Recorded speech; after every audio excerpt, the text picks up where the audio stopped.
que quieren ser ministros. Bueno, supongo que como sí. Tú recordarás. Yo pues, supongo que sí. Pues por eso están proponiendo la reforma, ¿no? Ay, perdón. ¿Ya? ¿Ya? Entonces sí voy al último final. Sí. Para que así recoja todo lo dicho por usted. Muy buenos días, bienvenidos a este Congreso Nacional de Derecho Procesal Constitucional. En esta ocasión vamos a tener el día viernes 1 de junio la mesa número 11, la protección jurisdiccional de los derechos sociales. Nos acompañan en la mesa la señora ministra Margarita Luna Ramos, el doctor Juan Manuel Acuña, el doctor Rodrigo Uprimni, que ahora no ha llegado, y el doctor Jorge Ordóñez.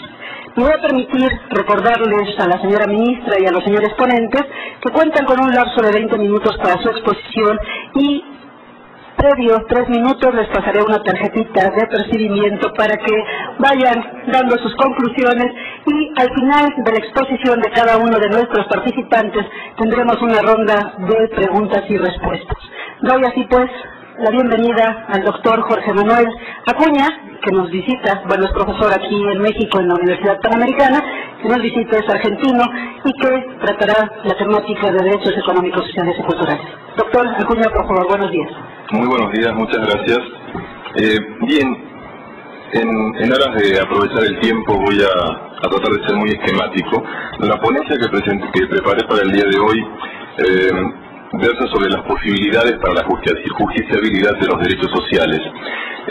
Pero luego, releyéndola, me di cuenta que en realidad también este tema nos da la posibilidad de hablar de un segundo tópico que consistiría en lo siguiente, en las posibilidades que nos ofrece la propia justiciabilidad de los derechos sociales para la construcción del Estado constitucional de derecho. Y antes de hablar de estos dos tópicos en concreto, quisiera referirme muy brevemente, de modo muy sistemático, a algunas de las objeciones que se suelen presentar o que intentan derrotar la posibilidad de justiciabilidad de los derechos sociales. Entonces, mi exposición tendrá 3 secciones y voy a empezar por presentar las objeciones y yo trataré de contraargumentar.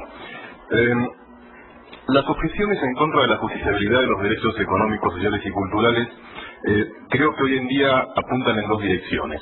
La primera dirección es aquella que intenta derrotar a los derechos sociales en sí, encontrando o tratando de encontrar vicios estructurales en los derechos sociales que impedirían su justiciabilidad, su exigibilidad en sede jurisdiccional. Y el segundo tipo de objeciones son aquellas que apuntan a ciertas aparentes incapacidades que tendrían los organismos jurisdiccionales para hacerse cargo de estos derechos. Yendo al primer tipo de objeciones, he seleccionado 3, hay muchas, pero 3 que me parecen las principales. Una primera objeción dice o sostiene que los derechos sociales son derechos programáticos. En primer lugar, creo que esta afirmación se podría decir, coincidiendo con Miguel Carbonell, que carecería de sustento normativo y es más bien una aseveración dogmática. Cuando decimos esto, cuando decimos que los derechos sociales son programáticos, en la opinión de Pisarello, parecería que queremos decir 2 cosas. Primero, que requieren estos derechos de configuración legal para tener vigencia. Y en segundo lugar, que el legislador tiene límites cuasi absolutos para decidir darles o no darles configuración legal. Digo, lo primero me parece que es una aseveración dogmática porque creo que del texto constitucional, de los enunciados constitucionales que contienen derechos sociales, es posible, como de cualquier otro derecho, extraer un mínimo normativo que por lo menos otorgue un cierto grado de tutela. Ahora, respecto a la segunda objeción, bueno, si es cierto que el legislador tuviera estos límites absolutos para decidir o no darle configuración legal, yo tendría que coincidir con Néstor Sagües cuando afirma en tono crítico que la Constitución rige con permiso de las leyes. Y esto creo que hoy, a la luz de ciertos postulados que ustedes conocen, como la fuerza normativa de la Constitución o la misma supremacía constitucional, es un argumento insostenible. Existen ciertos sistemas, ciertamente, en donde los derechos sociales son privados a nivel constitucional de la misma cobertura que se otorga a los derechos fundamentales. Pero aún en este tipo de casos, la jurisdicción constitucional se ha encargado de dotarles de cobertura. Y esto ha ocurrido principalmente en el caso de Colombia. Pasando a la siguiente objeción. Se suele decir también de los derechos sociales que son derechos de contenido indeterminado. Y esto es un valladar aparentemente infranqueable para poder otorgarles acogida en sede jurisdiccional. Bien, me parece que eso también adolece de un alto grado de falsedad, o más bien de verdad, pero la indeterminación del contenido normativo de los derechos no es algo que se predique solamente de los derechos sociales. Prácticamente todos los derechos, en su enunciación siempre más primaria, adolecen de un alto grado de indeterminación. ¿Por qué? Pues porque esa es una simple cuestión de lenguaje, es una cuestión semántica. Un clásico derecho civil como la libertad de expresión, bueno, creo que ante un enunciado constitucional que proteja la libertad de expresión, todos estaremos inclinados a preguntarnos qué tipo de discursos están protegidos. La Constitución mexicana, por poner un ejemplo, estableció algunos límites a la libertad de expresión, estableciendo que no habrá inquisición administrativo-judicial, salvo en casos de afectaciones a la moral, al orden público, y a partir de aquí nos podríamos hacer una serie de preguntas respecto a qué es esto de moral. A ver, ¿será la moral socialmente aceptada o será la moral del juzgador? Y creo que así podríamos estar haciéndonos preguntas continuamente que nos hablan de una indeterminación natural de las cláusulas constitucionales, sobre todo en materia de derechos, y es una labor propia del intérprete constitucional ir generando, ir dotando de contenido a estas cláusulas. Entonces, de esto no adolecen solo los derechos sociales, sino todos los derechos en general. Entonces no es, creo yo, una objeción que deba ser asumida con seriedad como para poder impedir su justiciabilidad, la de los derechos sociales. En tercer lugar, se dice de los derechos sociales que son prestacionales y caros. Simplemente de esto diré que esta aseveración surge de una mala comprensión respecto al contenido obligacional de los derechos, tanto de los sociales como de los clásicos derechos civiles. Se suele decir que los civiles son derechos que se cumplen con obligaciones de tipo negativo y que los derechos sociales son derechos que se cumplen con obligaciones positivas, que se traducen generalmente en prestaciones. Esto no es cierto. Tanto los derechos civiles como los derechos sociales tienen un plexo obligacional complejo que abarca obligaciones positivas y negativas en uno y otro caso. Y esto es lo que nos tendría que permitir apreciar que las posibilidades a posteriori de exigibilidad jurisdiccional de los derechos sociales son amplias, que conforman un abanico muy amplio de posibilidades de exigibilidad. Los derechos sociales también pueden ser cubiertos mediante el cumplimiento de obligaciones negativas. Una materialización de esto es el cumplimiento de la obligación de no regresividad en materia de derechos sociales. Esto es no afectar el nivel de disfrute. Criterio ya aceptado a nivel interamericano, obligación asumida por los estados que han ratificado la Convención Interamericana, el Pacto de San Salvador y otros instrumentos. Pero decía también que las objeciones apuntan en contra de, o más bien que intentan demostrar que la jurisdicción constitucional adolece de ciertas incapacidades para hacerse cargo de estos derechos. Y he seleccionado tres objeciones. La primera es aquella y en esto seré muy breve porque el doctor Rodrigo Primi es una persona que ha estudiado mucho este tema, entonces no voy a ahondar demasiado, pero simplemente lo quiero mencionar para darle hilación a mi plática. Primero, se suele decir que los jueces gozan o adolecen más bien de una incapacidad técnica para hacerse cargo de los problemas en materia de derechos sociales. ¿Por qué? Porque los derechos sociales, sobre todo en su faz prestacional, suelen implicar difíciles cuestiones presupuestarias, financieras, económicas en definitiva. Bueno, simplemente diré, si nosotros lleváramos al absurdo este argumento, estaríamos en condiciones de decir que los jueces no estarían en condiciones de intervenir en ningún asunto que implique una dificultad técnica. Justamente para eso es que los jueces se ayudan de peritos o de amicus curiae, especialistas en materias que evidentemente los jueces no son especialistas ni tienen por qué serlo. Los jueces son especialistas en el arte de juzgar bajo reglas de derecho y no en cuestiones médicas, en cuestiones ingenieriles, en cuestiones contables o en cuestiones económicas que estarán seguramente implicadas en la mayoría de los casos en los que intervengan. Y para muestra basta un botón. Si vemos que actualmente la Suprema Corte de Justicia de la Nación está resolviendo la ley Televisa, ley que tiene intrincadísimos asuntos técnicos, si esta objeción fuese cierta, la Corte debería haberse excusado de resolverla. Por supuesto que esto no es posible ni tampoco es adecuado, evidentemente, ¿no? Segunda objeción en contra de la jurisdicción constitucional, la falta de pensamiento comprensivo de los jueces. Esto es, los jueces al resolver cuestiones sobre derechos sociales, como estos implican cuestiones que pueden afectar el presupuesto o la planeación de desarrollo económico y social del Estado, los jueces, como laboran en un caso concreto, con fronteras acotadas, no estarían en la posibilidad de prever los efectos generales de que su resolución pudiera implicar justamente para la planeación y el desarrollo y cuestiones presupuestales. Primera observación. Me parece que esta objeción no toma o no parte de una base fenomenológica cierta. No es cierto que los jueces internamente no tengan en cuenta las consecuencias de sus decisiones. Ahora, ciertamente sucederá que las consecuencias de las decisiones que ellos tomen operarán en algunos casos como una restricción y en otros casos como un criterio de libertad. Esto es por las contradicciones internas que todo sistema jurídico tiene. Pero me parece que una lectura fenomenológica adecuada no estaría de acuerdo con esta objeción. Ahora, y simplemente diré esto, también es cierto que hay que tener mucho cuidado con pedirle a los jueces que editen sus resoluciones tomando en cuenta las consecuencias de sus actos, de los fallos, quiero decir, las consecuencias generales que exceden el caso, porque esto podría implicar el peligro de someter a los derechos a cálculos utilitarios, y sabemos que esto, en primer lugar, parecería no ser, y esto es tentativo, la función de los jueces, ni tampoco parecería ser parte de la esencia de los derechos.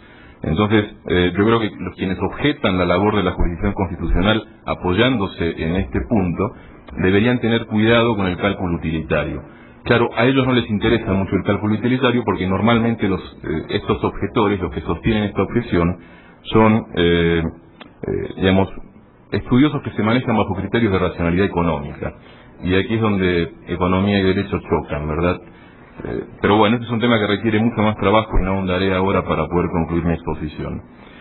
En tercer lugar, se dice que el activismo judicial, la labor de la jurisdicción constitucional en materia de derechos sociales, es antidemocrática porque implicará la intromisión del Poder Judicial en cuestiones que deben ser tratadas por los organismos políticos.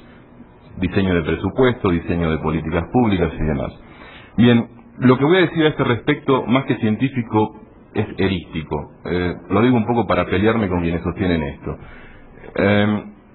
El carácter contramayoritario del Poder Judicial y la dificultad contramayoritaria del Poder Judicial es un tema que se viene discutiendo hace muchísimo.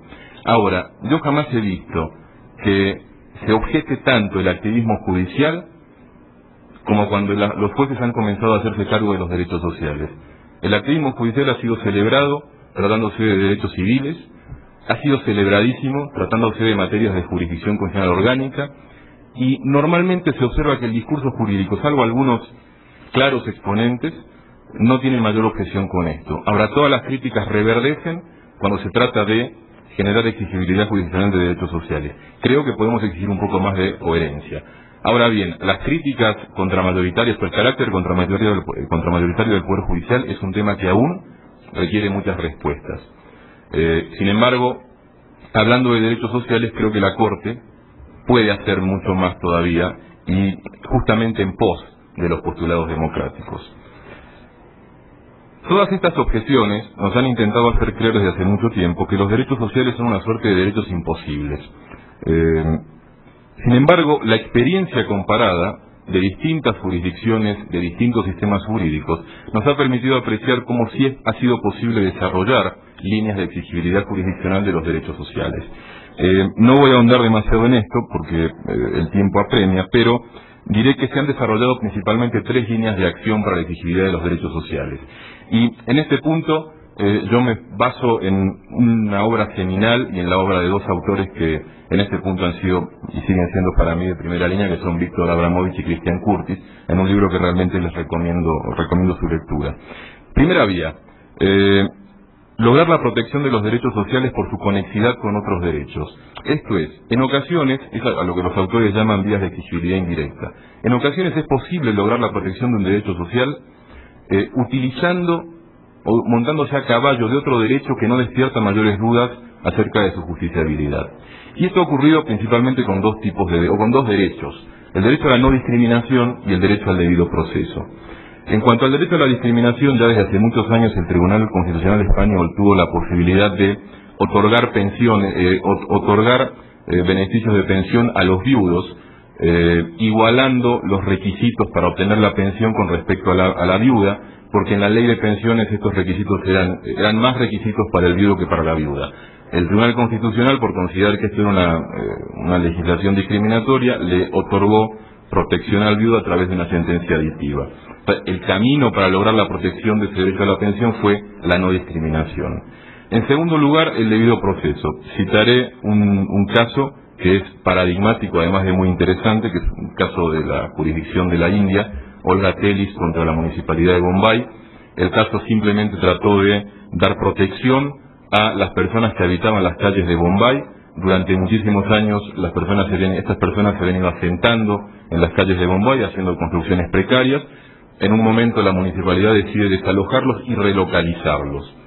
La Constitución de la India no contempla expresamente el derecho a la vivienda. Sin embargo, como estas medidas iban a implicar una seria afectación a su nivel de subsistencia por privarlos de trabajo y privarlos de vivienda, y esto implicaba en consecuencia una afectación al derecho a la vida, y la Constitución de la India dice que nadie puede ser privado de la vida sin debido proceso, como esto implicaba una afectación a la vida y la municipalidad no estaba llevando adelante ni siquiera un mínimo proceso, la Corte lo que hizo fue establecer una serie de reglas a partir de las cuales estas personas podrían ser relocalizadas y primero desalojadas y luego relocalizadas.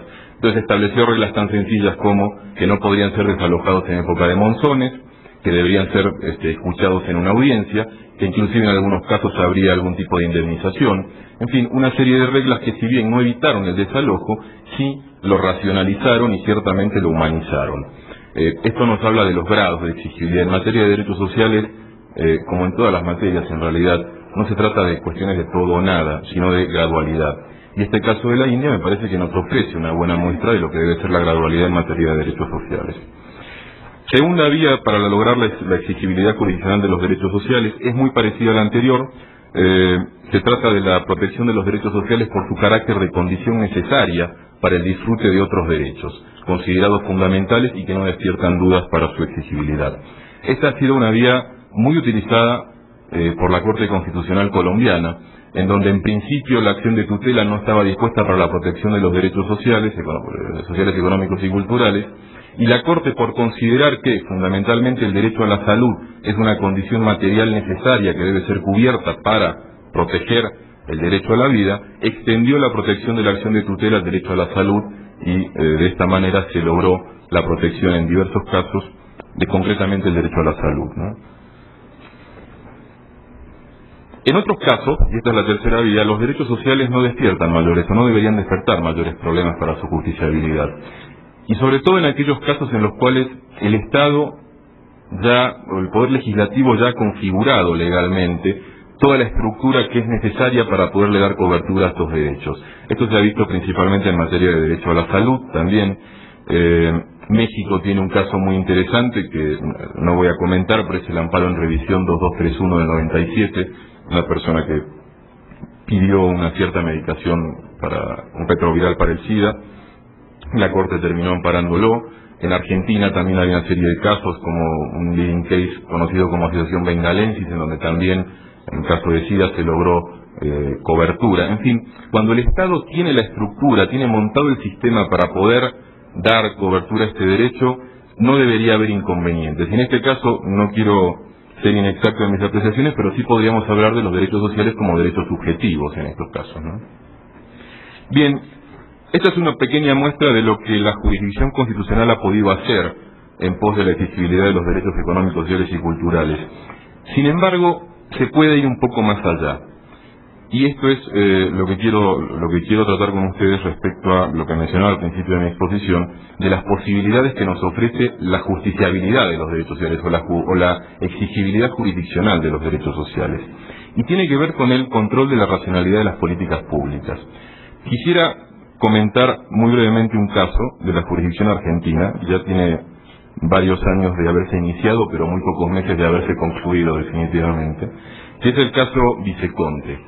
Brevemente, los hechos del caso son los siguientes. En una amplia zona de Argentina se ha desarrollado una enfermedad que se llama fiebre hemorrágica argentina. La transmite un virus conocido como virus Junín. Es una enfermedad local, no se da en otro lugar. Y en consecuencia la vacuna para poder contrarrestar esta enfermedad es una vacuna de las llamadas huérfanas. El Estado argentino inició la construcción del laboratorio para producir esta vacuna hace muchos años, a principios de los 90, se interrumpieron las obras, procedió a comprar la vacuna en Estados Unidos, solo se compraron 200.000 dosis. En el año 97 aproximadamente están totalmente interrumpidas las obras y una persona, la señorita Viceconte, que ciertamente era alumna de la Clínica de Derechos Humanos de la UBA, presenta una acción de amparo colectivo para exigir al Estado que construya o termine de construir el laboratorio. En primera instancia, la demanda es rechazada porque el Estado, al ser citado, presenta sus razones y dice que está en etapa de experimentación, entonces el juez se da por satisfecho. Sin embargo, la demandante no, apela, y la Cámara le da en parte la razón a la demandante y establece la obligación del Estado de terminar el laboratorio, le establece un plazo al Estado para concluir ese laboratorio, no caprichoso, sino basándose en los propios cronogramas de obra que el Estado había establecido y que había llevado a la causa, ¿no? Y acepta como tercero al defensor del pueblo, como parte legitimada del defensor del pueblo, y le encarga el control de las obras. Muy brevemente es esto. El problema se presentó con la ejecución de la sentencia. Llegado el plazo de cumplimiento de la sentencia, el Estado no había concluido el laboratorio, entonces se fijan astreintes, son obligaciones culminatorias de carácter pecuniario, una multa, 300 pesos por día, y la jueza ordena que se inmovilice una partida del presupuesto del Estado que estaba destinada para cumplir con la construcción y la puesta en funcionamiento del laboratorio y la producción de la vacuna. Durante muchos años hubo ciertas inmovilidades, sin embargo, la Cámara, cuando el Estado apela a esta medida, la Cámara asumió un papel sumamente activo en el seguimiento de la ejecución de la sentencia. Y se comenzó a establecer un juego colaborativo entre, por un lado, el Ministerio de Salud y Acción Social, la parte afectada, ¿no?, el defensor del pueblo, bajo la coordinación de la justicia. Se comenzaron a hacer audiencias, informes. Las obras se terminaron de construir en el año 2006 y la vacuna se está aplicando desde hace pocos meses, ¿no? En el 2005 murieron 6 personas, en el 2006 murieron 2 personas. Esto sucedía mientras las autoridades hacían este juego colaborativo. Sin embargo, creo que de este caso podemos extraer algunas conclusiones interesantes. Me parece que las muestran con claridad. En este caso, la justicia se erigió ciertamente como un controlador de la racionalidad de la política pública, que en este caso consistía en la construcción de este laboratorio para evitar una enfermedad endémica, que produjera la vacuna y que así se evitara una enfermedad endémica. Lo que nos permiten las veces los derechos sociales o la justiciabilidad de los derechos sociales, y es lo que ha quedado a la luz de este caso, es que en la Constitución existen baremos. O sea, el legislador no tiene plenas libertades para hacer o no hacer, o para configurar o no configurar los derechos sociales que se tienen que configurar de acuerdo a los postulados constitucionales. Existen mínimos, existen planes de acción que deben ser tomados a efectos de dar efectiva vigencia a los derechos sociales. El caso Viceconte es una muy buena muestra de este control que sí puede hacer el Poder Judicial de manera muy legítima, porque está actuando en un caso concreto, está dando cobertura a derechos, y así coadyuvar a la verdadera conformación de lo que es el Estado constitucional de derecho, el Estado social de derecho, que está representado en ciertos postulados constitucionales, aunque no expresamente, y principalmente a partir de los derechos sociales. Entonces creo que, amén de que los derechos sociales, creo que ya hoy por hoy es superado y está claro que son derechos exigibles, también está claro que la jurisdicción constitucional puede hacer mucho al dar cobertura individual en materia de derechos sociales. Creo que, yendo un poco más allá, la justicia constitucional puede ser un actor coadyuvante muy interesante para el control de la racionalidad de las políticas públicas, esto es, para el control en la adecuación de medios y fines, y en consecuencia para el cumplimiento de los postulados constitucionales en materia de derechos sociales a los que deben sujetarse las políticas públicas. Pues bien, esto es lo que quería comentar con ustedes y les agradezco mucho entonces su atención.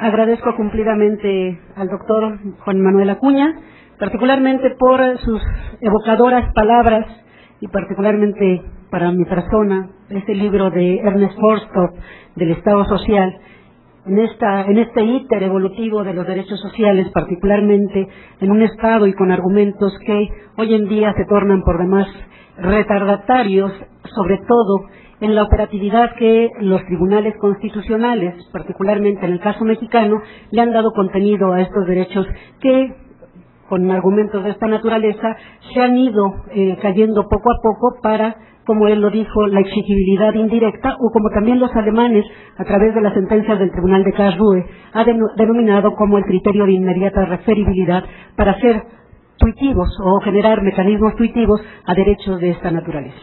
Me voy a permitir no solo darle las gracias al doctor Juan Manuel Acuña, que es el secretario académico del posgrado en Derecho de la Universidad Panamericana y además quien dirige la maestría en Derecho Procesal Constitucional, sino también darle la bienvenida a la conexión que tenemos con vía videoconferencia la Universidad Veracruzana, el Instituto Estatal Electoral del Estado de México, Universidad Nacional Chimborazo de Ecuador y en la transmisión vía internet que nuestro instituto está realizando para poder transmitir este Congreso Mexicano de Derecho Constitucional, de Derecho Procesal Constitucional. Me voy a permitir darle la palabra al maestro Jorge Roberto Ordóñez Escobar, quien ha realizado estudios de posgrado tanto en argumentación jurídica como en una disciplina o disciplinas relacionadas con el Estado social. Él actualmente se desempeña como secretario de Estudio y Cuenta de la señora ministra Olga Sánchez Cordero. Por favor, maestro Jorge Ordóñez. Muchas gracias.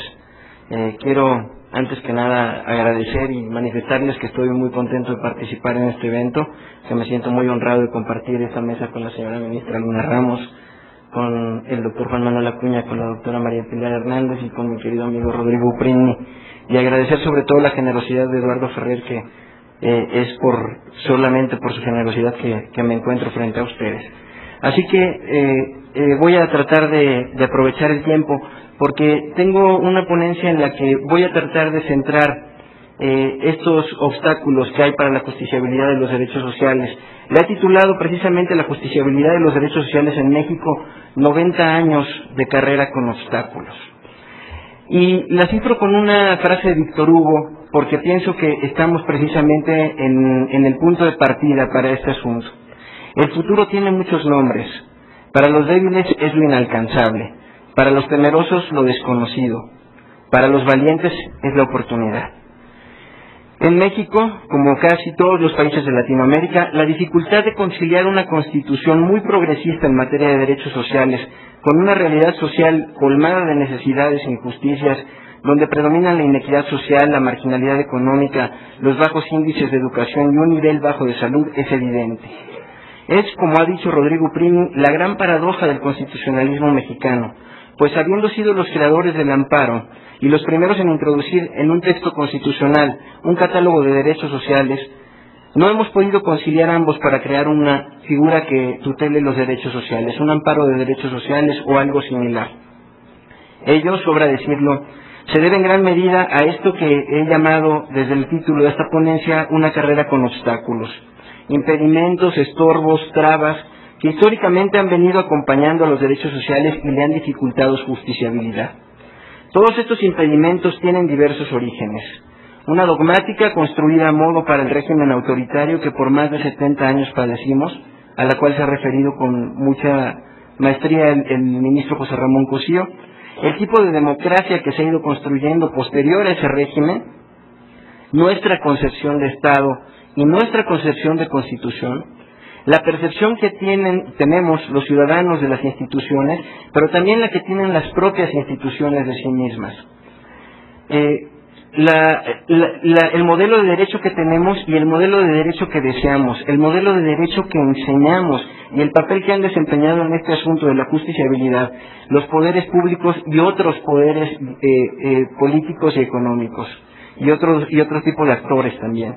Mi intención será describir estos obstáculos situándolos en el contexto actual para proponer algunos remedios caseros, por utilizar una expresión muy mexicana, que se situarán en el ámbito de nuestra realidad nacional. Este es un Congreso Mexicano de Derecho Procesal Constitucional, pero de manera tal que también, dado el lugar en el que nos encontramos, el originario Instituto Mexicano de Derecho Comparado, tomemos también algunos remedios ajenos, como nos ha mostrado el doctor Acuña. Empiezo por el que yo considero es el primero de los obstáculos que han impedido la justiciabilidad de los derechos sociales, nuestra democracia. Sobre nuestras necesidades en materia de democracia abundó el día de la inauguración de este Congreso el doctor Jaime Cárdenas, diciendo que esencialmente nos faltan instituciones sólidas de democracia representativa, pero que también necesitamos incorporar a nuestro modelo democrático un modelo de democracia más participativa, acorde con el tipo de sociedad que se ha ido construyendo posterior al régimen autoritario al que nos referimos. Una democracia que mire al ciudadano, que lo empodere, que le respete, que no le cercene su atención al día siguiente de las urnas. Una democracia con sindicatos que defiendan verdaderamente los intereses de los trabajadores sin corporativizarlos, con ciudadanos que conozcan bien sus derechos. El segundo de los obstáculos, nuestra concepción de Estado y de Constitución, que a mí me parece es la más fuerte traba que tenemos para poder avanzar en el tema de justiciabilidad de derechos sociales. Permanentemente vivimos en la construcción, entre comillas, de un Estado de Derecho que no terminamos de consolidar. Ya tenemos muchos años en eso. Y me parece que en gran parte se debe a la percepción que del Estado tienen quienes ocupan cargos de elección popular o en el servicio público que tenemos. Esa percepción se manifiesta en cada uno de los actos de gobierno, en cada uno de los actos en que colaboran o litigan o se confrontan los poderes públicos. Se percibe también en el discurso público, en los medios de comunicación, en la educación cívica. Esa diferencia marcada, como he dicho, por la concepción de Estado que se tiene y se tiende entre el modelo de Estado constitucional democrático de derecho, que me parece sería un modelo que contribuiría en mucho no solo a la justiciabilidad de los derechos sociales, sino a la construcción de una sociedad más justa, en oposición al tradicional modelo de Estado de Derecho que se enuncia simplemente así, como Estado de Derecho. Respecto de ambos modelos, la diferencia me parece la marca el constitucionalismo. El constitucionalismo representa un fenómeno cultural y político propio del mundo moderno que hace efectivos los postulados de la filosofía ilustrada y liberal: libertad, igualdad y fraternidad. Los derechos civiles y políticos han ido desarrollando los dos primeros ideales y nos ha faltado el último, el que se refiere a la solidaridad, el postulado de la fraternidad. Pero por constitucionalismo no solo debe entenderse cualquier sistema político dotado de un texto más o menos solemne o rígido llamado Constitución o ley fundamental, ni siquiera cuando en dicho texto, fíjense bien, ni siquiera cuando en dicho texto se diseña un régimen basado en la separación de poderes, el respeto a las libertades públicas o el gobierno representativo, que tradicionalmente sería nuestro concepto de Constitución, incluso desde Montesquieu. Por el contrario, la idea de constitucionalismo debe usarse como noción superadora del Estado de Derecho legislativo, es decir, como contraposición al modelo de liberalismo decimonónico, pues su rasgo más sobresaliente reside en la existencia de un procedimiento efectivo de control de la constitucionalidad de las leyes. En el constitucionalismo, la Constitución, y aquí voy a otro de los obstáculos que señalo, ya no tiene por objeto solo la distribución formal del poder entre los distintos órganos estatales, sino que está dotada de un contenido material, singularmente principios y derechos fundamentales que condicionan la validez de las normas inferiores. La Constitución, en términos rigurosos, lo dice Francisco Rubio Llorente, es fuente del derecho en el sentido pleno de la expresión, es decir, origen mediato e inmediato de derechos y obligaciones y no solamente fuente de fuentes. Es norma jurídica en toda la extensión de la palabra y con todo lo que eso significa. Por tanto, una reforma del Estado, como la que nos encontramos inmersos, que parta de ignorar este presupuesto del constitucionalismo, es una reforma que tiende, desde mi punto de vista, al fracaso, porque desdeña la fuerza vinculante de una Constitución, su carácter democrático, su fuerza originaria. Una reforma de ese tipo será un aborto de poder constituyente, una mascarada de acuerdo, una obra clandestina, hecha de espaldas al pueblo, ignorante de sus electores. Esta diferenciación entre Estado constitucional y simplemente Estado de Derecho supone igualmente, por supuesto, un cambio en la percepción del legislador y del juez. Con el constitucionalismo, el legislador deja de ser el dueño absoluto del derecho y el juez sale de la disyuntiva entre ser boca muda o juez legislador, que le impone el positivismo jurídico riguroso. con todo lo que ello implica también en todos los ámbitos.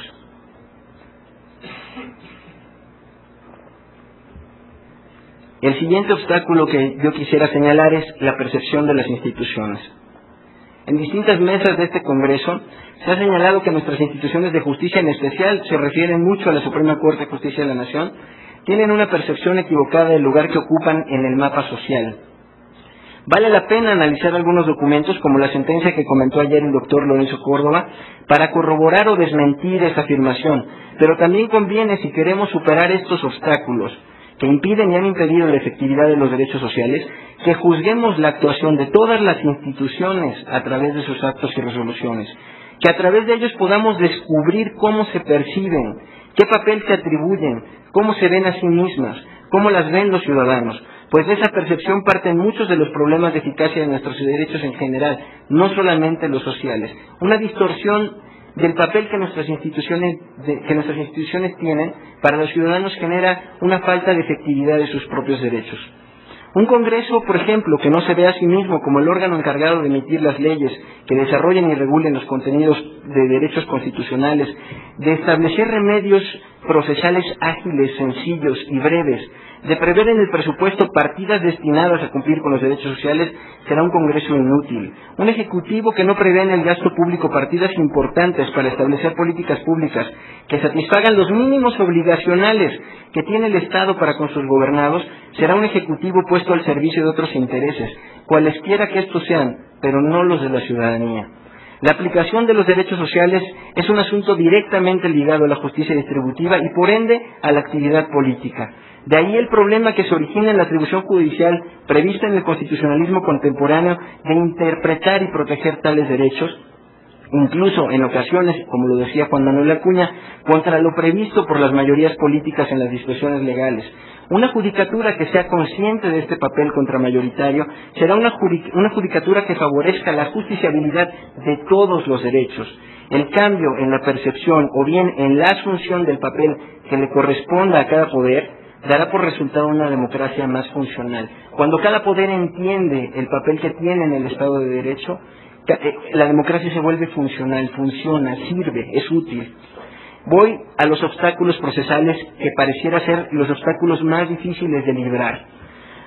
Evidentemente, si los derechos sociales existen, debiera existir una garantía para su defensa, una garantía constitucional en los términos que le anuncia el maestro Fixamudio, pues está en la esencia de todo derecho su posibilidad de reclamarlo ante una autoridad jurisdiccional. Esa es la gran enseñanza del padre del derecho procesal constitucional moderno, Hans Kelsen. No puede existir ningún derecho donde no exista su protección jurisdiccional. Cuando yo hablo de este tema, algunas ocasiones que tengo oportunidad de estar frente a auditorio como ustedes, les pongo el ejemplo del artículo 123, fracción sexta, segundo párrafo. El salario mínimo deberá ser suficiente para satisfacer las necesidades de un jefe de familia en el orden social, material y cultural y para proveer a la educación obligatoria de los hijos. Lo dejo de muestra. Está de más decir que la jurisprudencia tradicional y la regulación actual del juicio de amparo son una limitante muy fuerte para la protección jurisdiccional de los derechos económicos, sociales y culturales. El amparo no ha sido, en todos los años que tiene de existencia, un medio apropiado para su defensa. Subyacen en este punto dos aspectos que considero fundamentales: la legitimación, el problema del interés jurídico y los efectos de las sentencias de amparo, las puertas de entrada y de salida del proceso. En este sentido, mi propuesta gira en torno a dos puntos comunes. El primero, utilizar algunos criterios que comienzan a abrir paso a una definición menos ortodoxa del interés jurídico. Un ejemplo lo constituye la tesis que es de rubro interés jurídico en sentido amplio, interpretación basada en el significado semántico de dicha expresión y en el contenido de los artículos 107, fracción primera de la Constitución Política de los Estados Unidos Mexicanos y cuarto de la Ley de Amparo. En esta tesis se perfila una eliminación del concepto decimonónico de interés jurídico por uno más flexibilizado que parte de entenderlo en un sentido amplio como la mera afectación a la esfera de un gobernado. O bien, argumentar en contrario, esta es otra de las propuestas, de las tesis que sostienen los criterios tradicionales en este punto, como es por ejemplo la tesis, que también cuya tesis les leo el rubro, interés jurídico, interés simple y mera facultad, cuando existen, que niega el derecho y por tanto la legitimación a quien carezca de un poder de exigencia imperativa. Otro camino sería solicitar la modificación de estas jurisprudencias. y otras propuestas que simplemente enlisto y ya no me extiendo en esto, el tiempo se me acaba. La utilización de criterios recientes en materia de principios. La Corte muy recientemente ha venido estableciendo criterios de interpretación que pueden aportar elementos de juicio en el planteamiento de una demanda. Algunos ejemplos pueden ser los que se refieren a los principios de igualdad y proporcionalidad en sentido amplio y no solamente fiscal. La Corte ya tiene tesis sobre el tema. Los que tratan ya el tema del núcleo esencial de los derechos fundamentales, que es un punto de partida para poder solicitar la determinación de mínimos obligacionales en derechos sociales. Los que amplían la legitimación en controversia constitucional a fin de tratar de hacerlos análogos a los otros tipos de procedimiento, en particular al amparo. Los que establecen la primacía de los tratados internacionales por encima de las leyes, que son una herramienta sumamente útil porque podemos invocar los tratados internacionales a que se ha referido el doctor Acuña. Los que en materia familiar utilizan conceptos como interés superior del niño para resolver respecto de controversias del orden familiar. Los que por vía indirecta, es decir, la que se construye judicialmente a través de la conexidad, por así llamarla, que en casos concretos los derechos sociales guardan con otros derechos considerados judicializables por vía directa. Como decía Juan Manuel, en estos casos la protección no se origina en una aplicación de normas constitucionales, sino que se lleva a cabo a través de otros derechos y mediante la jurisprudencia. Estados Unidos adoptó este sistema en el que quizás el caso más célebre, el Brown vs. Board of Education, en el cual la Corte apeló al criterio de igualdad para la discriminación racial en las escuelas e imponer un modelo de educación integrada. Muy recientemente la Corte ha hecho un análisis similar en los asuntos de militares con VIH. Voltear a ver las sentencias de los tribunales constitucionales que ya se han pronunciado sobre derechos sociales. Juan Manuel puso muchos ejemplos. Colombia tiene infinidad de ejemplos, una riqueza jurisprudencial en materia de derechos sociales que les invito a conocer. Finalmente, el derecho que enseñamos, al que ya no me voy a referir y simplemente lo remitiré a una obra de Miguel Carbonell que así se llama, La enseñanza del derecho, y simplemente a modo de conclusión, para cerrar esta participación, quisiera decirles que una sociedad así descrita en los términos que les he tratado de poner, resulta imposible de transformar de la noche a la mañana en una sociedad justa, acorde y armoniosa con lo previsto en las normas constitucionales. Como dicen Rodrigo Pribni y Mauricio García Villegas, la judicialización de los derechos sociales plantea un problema de interpretación singular que consiste en la evaluación de los medios para lograr el fin constitucional propuesto. También lo mencionaba Juan Manuel Acuña. Es cierto que la aceptación de los derechos sociales plantea problemas agudos de distribución de competencias y de diseño dogmático. Sin embargo, estas dificultades no son insuperables como he intentado mostrarlo. Hace falta particularmente creatividad, para no caer, como dice Diego Eduardo López Medina, en esa confianza que yo más bien llamaría complacencia de la retórica de los derechos. La pregunta que debemos hacernos entonces trasciende a si debe haber o no tutela para los derechos sociales, eso está por demás discutirlo, sino que debemos centrarnos sobre cuál debe ser la dogmática adecuada en materia de derechos sociales y cuáles deben ser los procedimientos para obtener dicha tutela. Ojalá que la riqueza de este Congreso permita encontrar esos procedimientos o al menos darnos algunas pistas. Les agradezco su atención.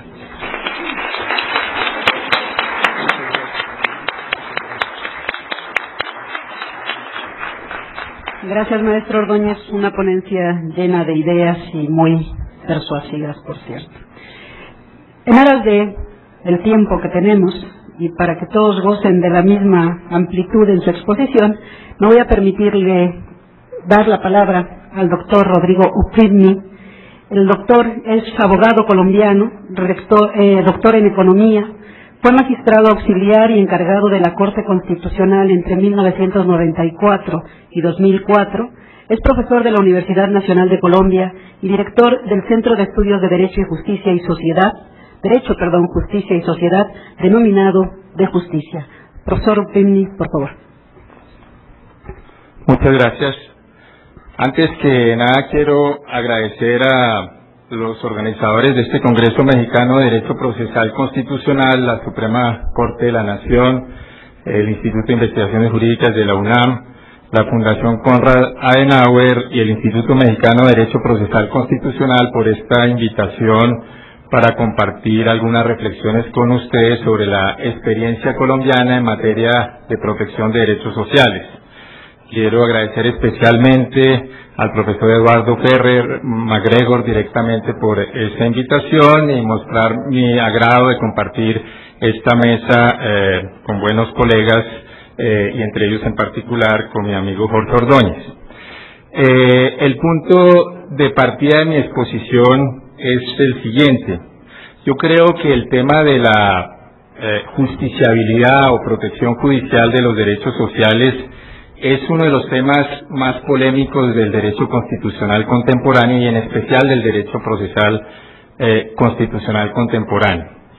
Y es natural que sea un tema polémico, primero porque es un tema nuevo y segundo porque es un tema y un debate complejo y difícil. Por decirlo en términos coloquiales, aquí no se sabe quiénes son los buenos y los malos, si quienes defendemos la justiciabilidad de los derechos sociales o quienes se oponen a ella. Y creo que eso es así porque, si bien estoy convencido y comparto totalmente las dos anteriores exposiciones, de que hay muy buenas razones normativas y prácticas para defender la justiciabilidad de los derechos sociales, que no me detengo en ellas porque fueron brillantemente desarrolladas por los expositores anteriores, pues yo también reconozco que los temores de quienes se oponen a esa justiciabilidad no son para nada temores irracionales e infundados. Esos temores de que son derechos demasiado indeterminados, de que los jueces no están preparados para decidir esos casos, que implican gasto público, que eso puede conducir a una especie de dictadura judicial, que eso puede vaciar la democracia de contenido en la medida en que lo más importante en una sociedad, que es definir la política educativa, la política de vivienda, la política de salud, no estaría decidida por la democracia sino por los jueces. Yo creo que son temores razonables. Y por eso la discusión es intensa y difícil y debe seguir. Sin embargo, la invitación a la que yo hago es la invitación con la cual terminaron en el fondo las dos anteriores exposiciones, que muestra que estamos sintonizados sin habernos puesto de acuerdo, que es un poco trascender el debate teórico y mirar la experiencia práctica. Es decir, en los últimos 20 años, muchos tribunales, al lado de esas discusiones teóricas en muchos países del mundo, han protegido en la práctica judicialmente derechos sociales, en todo el mundo. No es la mayoría, pero hay experiencias en todo el mundo. En África, el Tribunal Constitucional Surafricano, en Europa está el caso muy significativo del Tribunal Constitucional húngaro. En Asia están casos muy significativos, el más importante, el de la Corte Suprema de India, la democracia más grande del mundo, pero también los tribunales en Filipinas, y en América Latina hay experiencias interesantes, en Argentina, especialmente por jueces, pero cada vez más por la Corte Suprema, en Brasil sobre todo por jueces más que por la del Tribunal Supremo, y en Colombia especialmente por la Corte Constitucional. Yo creo que hay que volcarse a mirar estas experiencias prácticas porque ellas son, digamos, un test empírico de las posibilidades y los límites de la justiciabilidad de los derechos sociales. Pueden mostrar, como se dice ahora tan a menudo, buenas y malas prácticas de justiciabilidad de derechos sociales, y entonces se puede responder de manera empírica si vale la pena o no proteger los derechos sociales y, en caso de que valga la pena, cómo deben ser protegidos. Esto es tan claro que incluso uno de los constitucionalistas norteamericanos, a mi juicio más brillantes, contemporáneos, que es Cass Sunstein, quien hasta el año 97-98 escribía siempre en contra de la justiciabilidad de los derechos sociales, porque tomaba en cuenta esos temores que señalé inicialmente, al ver la experiencia de la Corte Constitucional Surafricana, levantó esos temores y dijo, no, en la práctica puede haber una protección judicial razonable de los derechos sociales, y hay un texto notable de Sunstein defendiendo eso que él llama una visión administrativista de la protección de los derechos sociales, que es como él analiza el caso surafricano. A partir de esa tesis básica, y es que hay que mirar las experiencias empíricas para ver si es posible la protección judicial de derechos sociales y cuáles son las buenas y malas prácticas en este campo, el objeto de mi exposición es usar para eso la experiencia constitucional colombiana, que yo creo que es una experiencia muy rica tanto por sus aciertos como por sus errores.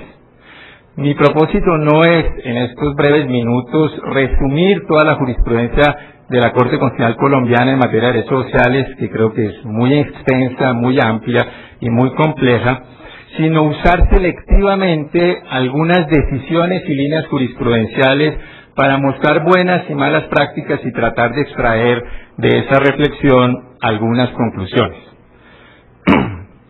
Mi idea va a ser centrarme en tres grandes preguntas que tienen que ver con tres grandes debates de quienes objetan la justiciabilidad de derechos sociales o quienes muestran temores hacia esta justiciabilidad. La primera es si es posible que los jueces tengan estándares normativos para decir que en un caso concreto hubo o no violación de derechos sociales. Es decir, la objeción de que son derechos tan indeterminados que solo depende del capricho y del subjetivismo judicial decir dónde ocurrió una violación. Voy a tratar de mostrar que se pueden generar estándares relativamente razonables. El segundo, las limitaciones del proceso.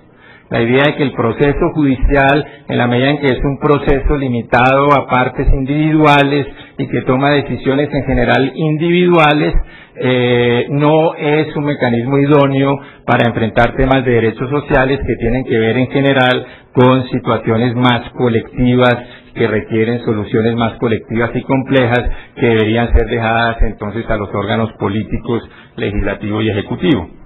Y finalmente, la tercera relativa a los remedios judiciales, es decir, la objeción de que los jueces al decidir los casos de derechos sociales, en la medida en que concretan el contenido de los derechos sociales, vacían de contenido la deliberación democrática y eso es perjudicial en una democracia constitucional.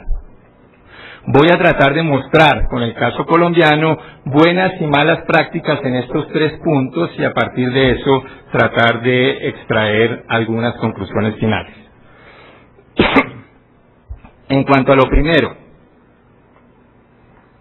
la dogmática. Voy a tomar un solo ejemplo, que es lo que señalaba el profesor Juan Manuel Acuña de la famosa prohibición de retroceso en materia de derechos sociales. ¿Qué es esa prohibición de retroceso? Es esa idea de que como los derechos sociales tienen un contenido fundamentalmente prestacional, no exclusivamente como lo señaló el profesor Acuña y lo señaló Jorge, pero esencialmente prestacional, entonces implican erogaciones presupuestarias, recursos y por consiguiente las constituciones y los tratados suelen establecer que esos derechos, la garantía de su contenido total no es inmediata, sino de realización progresiva. Pero de allí se desprende una conclusión o una consecuencia normativa que es relativamente pacífica en abstracto, que es que si los derechos son de realización progresiva, quiere decir que hay una especie de prohibición de retroceso, que consiste en que alcanzado un nivel de protección de un determinado derecho social, no podría el Estado o las autoridades políticas y legislativas retroceder en esta protección porque eso implicaría una violación de la Constitución y de los pactos. Como dirían a veces los estudiantes, ni un paso atrás, siempre adelante. Esa sería un poco la idea de la cláusula de prohibición de regresividad. Sin embargo, hay mucha objeción a que esa cláusula sea adecuadamente concretada por los jueces. Y yo creo que la experiencia colombiana muestra buenos y malos casos en la prohibición de retroceso. En una primera época, la Corte Constitucional tendió a asimilar la prohibición de retroceso en materia de derechos sociales a la protección de los derechos adquiridos.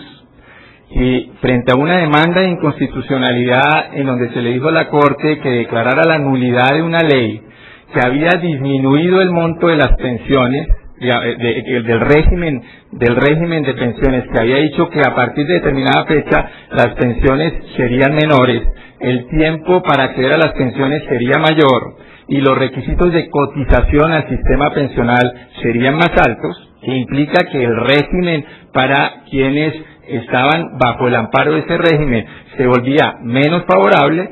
Entonces algunas personas demandaron esta ley argumentando que ahí había un retroceso. Y en esa sentencia y otras la Corte Constitucional concluyó, no, porque las personas cuando están bajo el régimen pero no han cumplido los requisitos para adquirir la pensión, tienen una mera expectativa y por consiguiente el legislador puede modificarla. Yo creo que esa sentencia es muy problemática en términos constitucionales porque asimila derecho adquirido a prohibición de retroceso, con lo cual la noción de prohibición de retroceso queda vaciada de contenido. Luego, en otras sentencias, la Corte Constitucional, si se quiere, se fue a mi juicio, para el otro extremo. Y entonces, en 10 años ulteriormente, esa ley que había sido demandada en el año 95, es una ley del 93, había establecido un régimen de transición. Dijo, bueno, los que ya se están acercando, digamos, a la obtención de la pensión, se les conservan las normas anteriores. Sin embargo, ulteriormente, el legislador, viendo que el régimen pensional se volvía de todos modos financieramente insostenible, modificó ese régimen de transición. No lo modificó radicalmente, pero lo modificó. Y en ese caso, esa reforma fue demandada y la Corte Constitucional varió su jurisprudencia y dijo, si el legislador ya consagró un régimen de transición para las personas, para poder modificar el régimen general de pensiones, estableció un régimen de transición temporal, una vez que lo estableció, generó una especie de derecho adquirido al régimen de transición y por consiguiente ese derecho adquirido al régimen de transición no puede ser modificado porque eso violaría la Constitución e implicaría un retroceso en la protección de los derechos sociales y declaró la inconstitucionalidad de esa norma que modificaba el régimen de transición. Sin embargo, yo creo que esta segunda sentencia es también problemática por el otro extremo, porque nuevamente sigue atrapada en la dogmática civilista de que o existen derechos adquiridos y por consiguiente no pueden ser vulnerados por el legislador posterior, o no existen derechos adquiridos y hay una plena libertad legislativa o de los órganos políticos para modificar negativamente el régimen existente.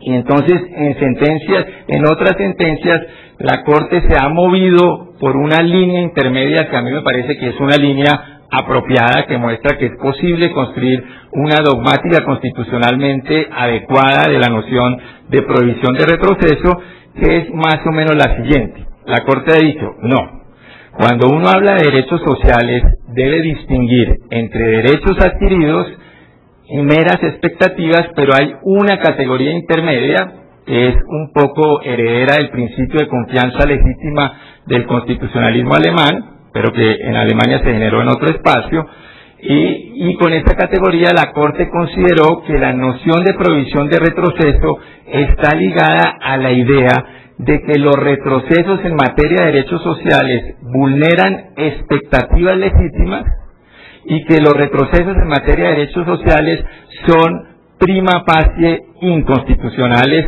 pero que no son obligatoriamente inconstitucionales. ¿Qué quiere decir eso?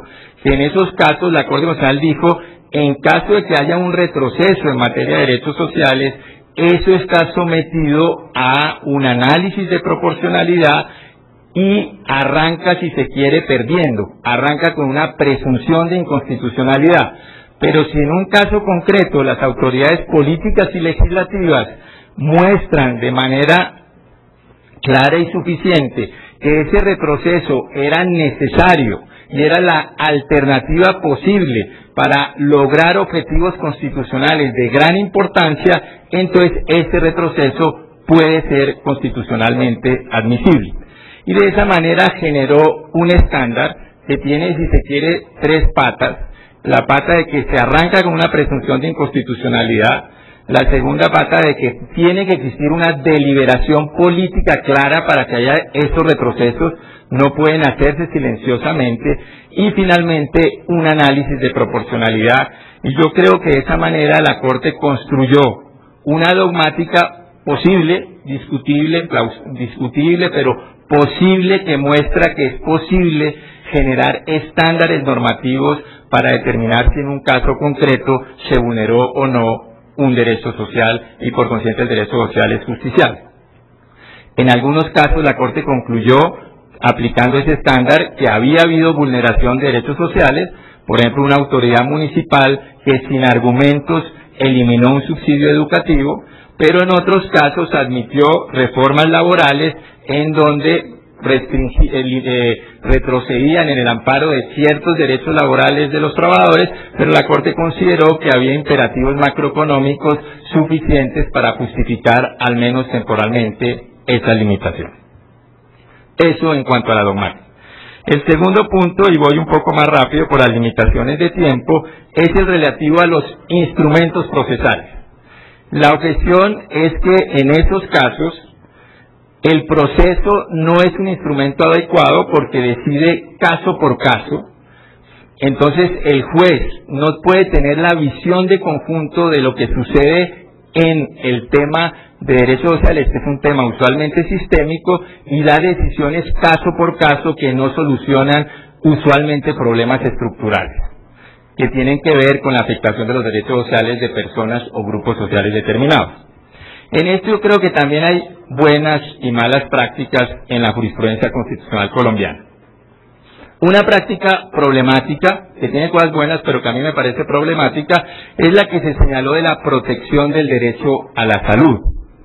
El tema es relativamente complicado, pero aquí la objeción que uno podría hacer a la jurisprudencia de la Corte Constitucional colombiana es que la Corte ha admitido la justiciabilidad del derecho a la salud, pero no ha analizado suficientemente las implicaciones sistémicas que sus protecciones individuales ha dado, y por consiguiente lo que ha generado es soluciones individuales fragmentarias, pero los problemas estructurales del sistema de salud se siguen y según algunos analistas incluso se han agravado, y de esa manera la Corte incluso, según los críticos más acérrimos, habría introducido discriminación por vía de sus sentencias, porque quienes logran presentar acción de amparo y acción de tutela suelen ser personas de clase media que tienen recursos culturales y económicos para presentar el amparo, mientras que los sectores más excluidos no suelen hacerlo, y entonces la Corte, según los más críticos, habría terminado integrando a los más integrados sin garantizar que los más excluidos fueran protegidos en sus derechos. Y puede uno, digamos, discutir la validez de esas objeciones, pero quiero decir, esa es una práctica, no diría mala, pero discutible. Pero al lado de eso, la Corte, precisamente para enfrentar esas objeciones, ha generado prácticas particularmente sugestivas, que es lo que la Corte ha llamado la figura del estado de cosas inconstitucional.